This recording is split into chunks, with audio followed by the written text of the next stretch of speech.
Hello sa lahat. Ang title ng video ito ay ang testimony ko, Baliw Babae sa Rizal Park. So, itong testimony ko, one day naglalakad ako papuntang Rizal Park, galing sa Rojas Boulevard. And every time naglalakad ako and every time lalabas ako, yung prayer ko is that buksan ni Father God ang mata, isip, puso at tenga ko para malaman ko ang gusto niyang makita ko. Yung temptations or tests na kailangan ko i-pass. For example, if merong mga taong na inis sa akin or they cause me to be inis to them, okay? And test yun, you see? And that's why I pray to the Lord ng pakita sa akin yun para hindi ako mainis nang sabihin ko, ay, ganun lang yan, test lang yan, kailangan ko i-pass to. You see? And when ma-pass ko, then I get promoted. Ibig sabihin that next time when mangyari ulit yun, baliwala na sa akin. Parang, wala yan. Ganun, test lang yan. And at the same time, maawain ako sa mga tao. Hindi ako mainis sa kanila or magalit. Nang parang, di ba, na yun sa buhay natin where when someone masaktan tayo or says bad, hurt feelings tayo, mabilis tayo masad, di ba? Or magalit. Kasi hindi natin nakikita sa mata ng Diyos, okay? Sa lahat ng nangyayari sa atin, test lahat yan. Okay? And kailangan i-pass natin. Pero paano mo i-pass kung hindi ka nagdadasal parati na, Lord, tulungan niyo ako, turuan niyo ako para malaman ko yung mga test at paano ko i-pass. Kasi hindi nagdasal at basa ng Bible. Okay? Kailangan makinig ka sa kalooban ni Jesus Christ, yung teachings niya, gawin mo. Tapos, when ma-practice mo yun, sa labas, when ma-meet mo mga tao, then you pass the test. Or actually, bago yun, yun yung pagsubok, yung mga tukso, right? And kung mahuli mo na, ay, hindi, tukso yan, hindi, I'm not gonna fall for it, So then, focus ka kay Jesus Christ. Ano nasabi sa'yo? Huwag ka magalit. Maawa ka sa tao yun. Kasi, yung tao, gusto niya gawin ang kalooban niya. Yung masama, ayaw niya mag-submit sa Lordship ni Jesus Christ. So, nagamit siya ng demonyo para mainis ka. See, when makita natin yun, yung isip natin na, ganun palang buhay, then, hindi ka maiinis or magagalit sa mga tao. Okay? So, back to my testimony tungkol sa babae. So, nalalakad ako sa Rizal Park.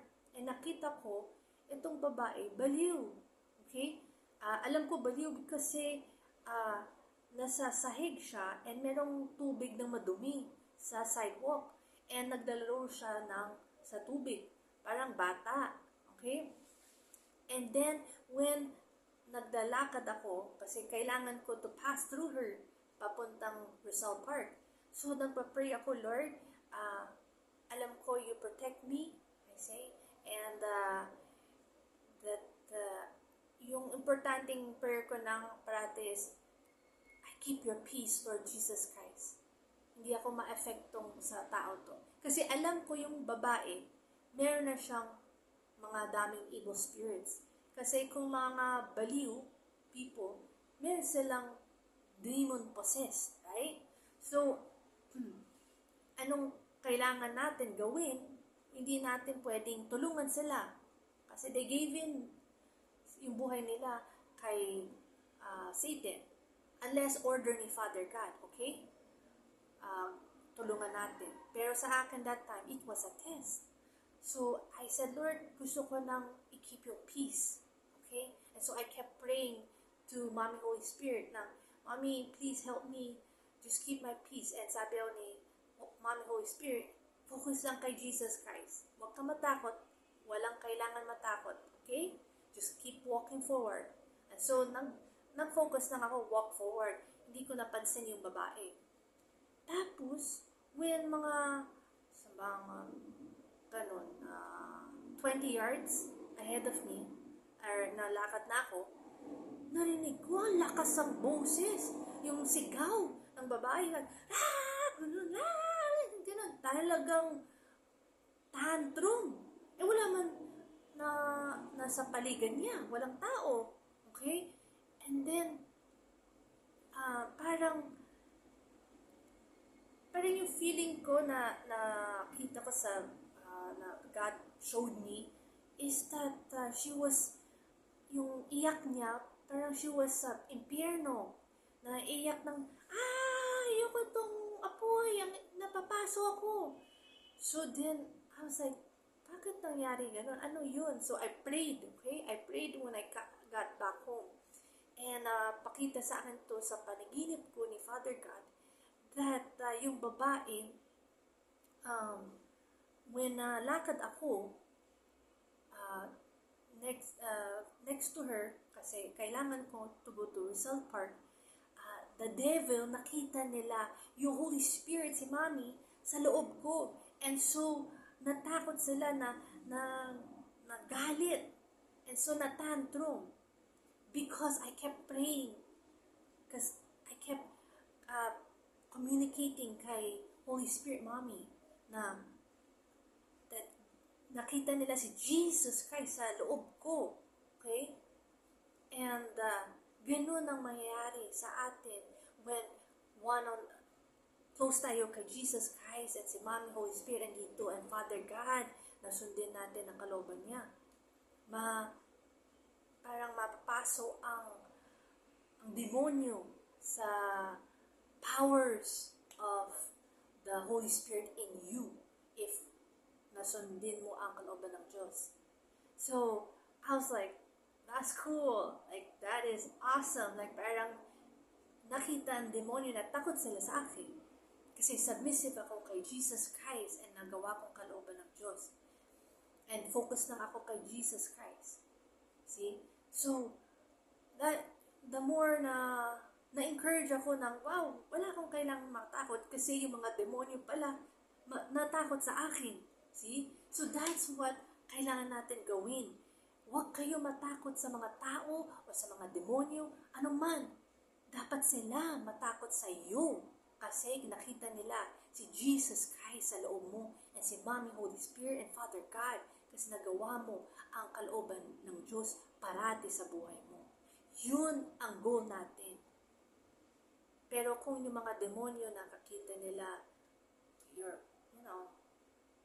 wala, ganun ka, Christian ka, sabi mo, pero wala kang persecution, wala kang tapang loob na anuman ang mangyari, laban ka kasi sabi ni Jesus Christ, gawin mo ang kalooban ng Ama ko sa langit and you can do all things to Jesus Christ who gives you strength.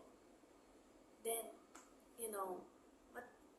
ganun ka, ma-easily give into yung mga temptations sa buhay and makasala ka.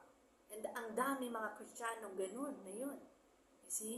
So, that's why sana na-encourage kayo sa testimony ko that when close kayo kay Father God, kay Jesus Christ and si Mommy Holy Spirit, there's nothing to be scared of.